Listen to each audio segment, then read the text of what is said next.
be within the next 100 years of Anglo and other European expansion, as land was being heavily consumed, as well as territorial wars between other empires and the indigenous peoples, that it didn't take much time before the Buster clan to explore out of Virginia and into Kentucky, Tennessee, Alabama, Missouri, Texas, and California. This westward migration swelled into a thick stream of human diaspora, with Virginia's population leading out. As a matter of fact, in 1800, 30% of Virginia's white population immigrated out of the state in search of economic prosperity, many taking enslaved people with them, leaving counties such as Albemarle in decline for the next 40 years. The competition for land being the main force in the movement. Without land, slavery couldn't prosper, and yet without slavery, land couldn't be harnessed for prosperity.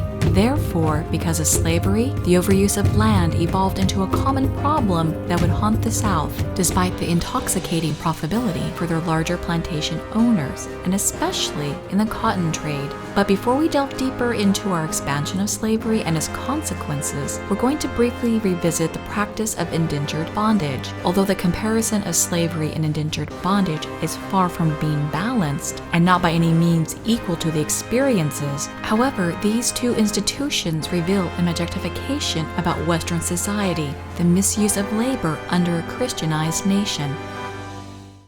As mentioned in the first chapter, 5 of William Sr.'s third great-grandsons were indentured out in 1844. This accepted procedure was also referred to as binding out. Trying to solve the problem of vagrancy with English children started with the Tudors. During Henry VIII's reign in 1535, poor children between the ages of 5 through 14 may be put out to service by the governors of the cities, towns, etc. to husbandry or other crafts or labors. In other words, they were forced into the positions of apprenticeships if they were caught stealing or begging, which could be a good thing if they weren't exploited or abused by those in charge. And just 6 years before indentured servitude became a thing, the Elizabethan Poor Law of 1601 began the progress of binding out for both adults and children, sparing with the rise and functionality of the workhouses as a means to fill in labor shortages while repositioning the poor. This Elizabethan law was designed to alleviate the financial burden of the poor within their local communities. Churches and justices of the peace were given the authority to decide who needed to be bounded out, to tradesmen or husbandmen. To even extend this law into colonial Virginia, to be brought up in some good faith and lawful calling. And whereas God Almighty, among many his other blessings, hath vouchsafed increase of children to this colony, who if instructed in good and lawful trades, may much improve the honor and reputation of the country. 245 years later, binding continued to be of use, so by the time Charles Woods Buster of Pulaski County, Kentucky died in 1841, his wife, Stacey Reynolds, was unintentionally placed in an awkward financial position with 10 children. The mixed feelings of panic, dread, and melancholy surely overwhelmed her. She inherited her husband's land, but had to use her children to harvest a meager living. After 2 years struggling to keep her family fed and together, the courts stepped in. John Milton, age 6, Charles Woods Jr., age 10, Henry Clinton, age 11, David Garrison, age 13, and James Madison, age 16, were bound out to neighbors until they were legally 21, when they could vote as responsible citizens. Charles and David went to the same family under the patriarch of Alvin Jones, who already fathered 5 children. And Henry and James went to the Muse brothers, an indication the courts and neighbors were trying not to spread the Buster brothers too far away from each other and from their mother. Now, it's unknown whether Stacey volunteered her 5 sons out of sheer desperation, or if these 5 were the most unruly out of the 10 and the court deemed it necessary to interfere, but this transition from being indentured as a means to relocate into foster homes was the next transition from economical binding to genuine child welfare. In the document of Charles Woods Jr., a line to treat in a humane and tender manner was important enough to indicate a sincere effort for the well-being of children. The notion of foster care for orphan children had been around since the early Christian churches during the Roman era, placing orphans with widows. But it wasn't until the early 1900s in America when the government began to pay people for taking care of children in foster homes instead of being bound out. The 5 Buster Boys were taken care of well enough to at least live into their adulthood, and each to have gotten married before pushing up daisies. John Milton lived the longest, remarkably at the age of 96, and moved westward to the harsh Nebraskan plains when he died during the height of the Great Depression in 1934. His mother, Stacey, did remarry to a James Gabrielle Dalton in 1845, who was 15 years her junior, and procured 6 more children. The sting of being abandoned by both parents, whether by death or the court system, and remarriage with additional siblings can only be imagined.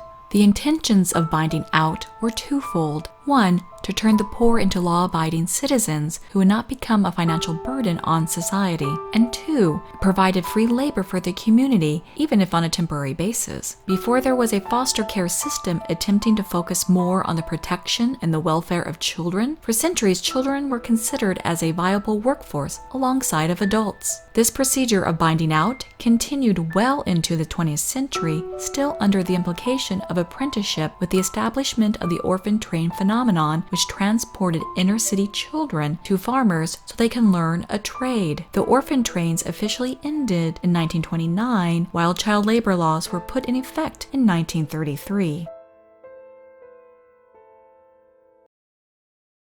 So now, the bigger issue of economic disparity we're returning to is the subject of slavery. Having been the characteristic of all civilizations as an outcome for conquering enemies for many a millennia, and despite it already had been established by the Portuguese and Spanish through their sugar industries, the modern plantation made it into an international business. Plantation is a word that derived from late Middle English plantation, which indicates an action of planting. The first transformation from Latin into England language was during the 1600s when England schemed the plantation of Ulster to plant British people in Ireland as a means to control their conquered enemies. It wasn't about harvesting crops then either. It was about harvesting a population as a means to control others through colonization. 4 years later, England attempted to plant its citizens in America, notably Jamestown. Instantly, indentured servitude and slavery became the economical stable. At the time of William Jr.'s death in 1792, North American slavery had been around for 173 years. Another 73 years would come to pass before it would officially be outlawed. A year after his death, the production of the cotton gin made its way into the slave market, by in which the 7th Claudius Buster would take advantage of in Texas half a century later. And although William Jr. owned 15 enslaved people, quite possibly an entire family, he was not in the category of a large plantation owner because his ownership was fewer than 50. When his will was written, it exposed both tones of practical logic and religious praise. Obviously, he was a God-fearing man with genuine concerns about the welfare of his family, recognizably a decent man of his time. He did not leave any land to his 3 daughters, however, despite dividing the land equally among his sons. Again, a man of his times. Now, in reference to his slaves, he only mentioned them by their first names after he mentioned their race, affirming where they ranked in society. They unfortunately did not have surnames of their own, already belonging to the Busters, and inherited the Buster surname as a default. Another thing to pay close attention to is the division of a family. The language implicates the age range of the enslaved people that may help piece together a family unit. For instance, my Negro slave Adam is not labeled as a boy, whereas my Negro woman Phoebe is not labeled as a girl, which indicates they were mature adults. And with them both being of mature adults, as the others were labeled as either girls or boys, suggesting they could have been an unofficial married couple, as enslaved couples were forbidden to marry legally and very well could have had 13 children. The death of William Jr. unfolded the heartbreaking hardship of dividing another family in order to give his family monetary unity. General Joshua Buster, on the other hand, stepped upward into it before slightly stepping down. In 1820, the newlywed husband of 3 years to his first wife, Julia Gosselin Hayden, owned one enslaved domestic servant, a woman over the age of 45. By 1850, with his third wife, Loretta Perrin, he expanded his property to a small farm while he served in the state senate as part of the Whig Party, representing the 9th Senatorial District, owning 11 enslaved people, ages from 10 months to 57 years, 4 females and 7 males. But 10 years later, a year before his death, he downgraded to owning 7 enslaved people, ages from 12 to 65, with only 3 females and 4 males. Not knowing exactly how Joshua treated the people he controlled, nor knowing the nature of his temperament, however, by peeling back the layers from the 1850 Journal of Senate can help reveal his mindset among his peers. Even if Joshua were among those slaveholders who treated his people with society's expected courtesy, implying that while he provided the necessities to keep them alive with food, clothing, and shelter, and that his punishment against them were not deemed too severe, so as long as everyone understood their place. But as a senator of Kentucky, it was evident he preserved the boundaries and punishment already placed in law. Amidst the fear of rebellion, Article 3 from Kentucky's charter about exciting an insurrection read as such: "Any free person who shall aid in any insurrection of slaves against the free inhabitants of the state, who shall join in any secret assembly of slaves in which such insurrection shall be planned, with design to promote it, or who shall excite or persuade slaves to attempt such insurrection, may be punished by death, or shall be confined in the penitentiary for life, or for not less than 5 years, and if any death of a free person ensue from such insurrection, shall be punished by death." To solidify their fears, a couple of more bills were inserted in 1850 as a means to discourage any potential rebellion in the future. Joshua helped to vote on these 2 bills entitled "A Bill to Establish an Effective Patrol in this Commonwealth to better guard against the evils of slaves passing at large through the country," and "An Act to Prevent Free Negroes from Immigrating to, Slaves Emancipated from Remaining in the State." Their counteractions were triggered from a long history of slave insurrections and attempted rebellions which had been instigated since the arrival of slavery in America, that sometimes did include Anglo-Americans alongside of enslaved Black Americans. Many of the revolts commonly involved burning buildings and poisoning their white masters, and by 1850 there were at least 80 defiant actions recorded since 1526, and over 30 more by 1864. Aside from the famous Nat Turner insurrection in North Carolina in 1831, Kentucky had also experienced one of their own revolt 5 years prior to Nat Turner. 5 white men were killed in Bourbon County, 2 of whom were slave traders, on a flatboat heading down the Ohio River to the Mississippi. 56 men and women out of the 75 were caught in an attempt to flee to Indiana, a non-slave state. But due to Indiana's fugitive slave law, it considered fugitives property to the South and therefore were sold back into slavery. Well, you ask plainly, so I will tell you plainly. What amused me just then was your concern for my well-being in this heat, when, quite frankly, the condition of your laborers. Condition of my laborers? It is horrid. The hell? It's all wrong, Mr. Epps. They ain't hired help. They're my property.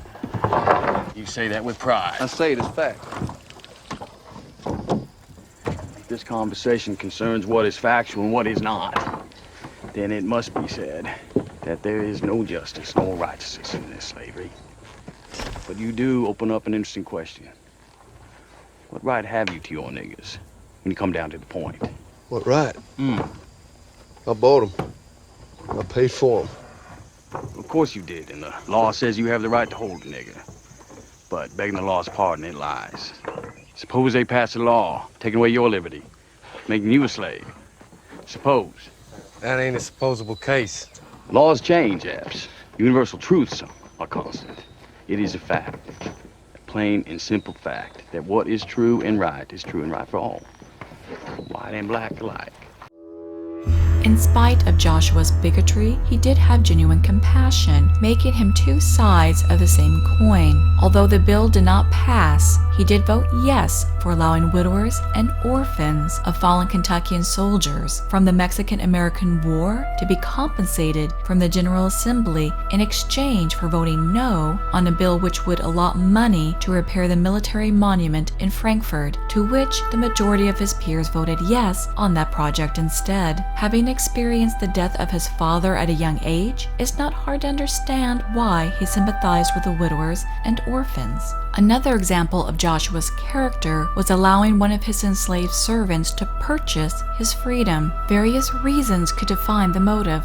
He was impressed by the man's integrity and dedication to his service, indicating an intuitive ambition not believed could be possible for most enslaved people, or to complicate the boundaries of the institution he was related to him. That enslaved person's name was Garret.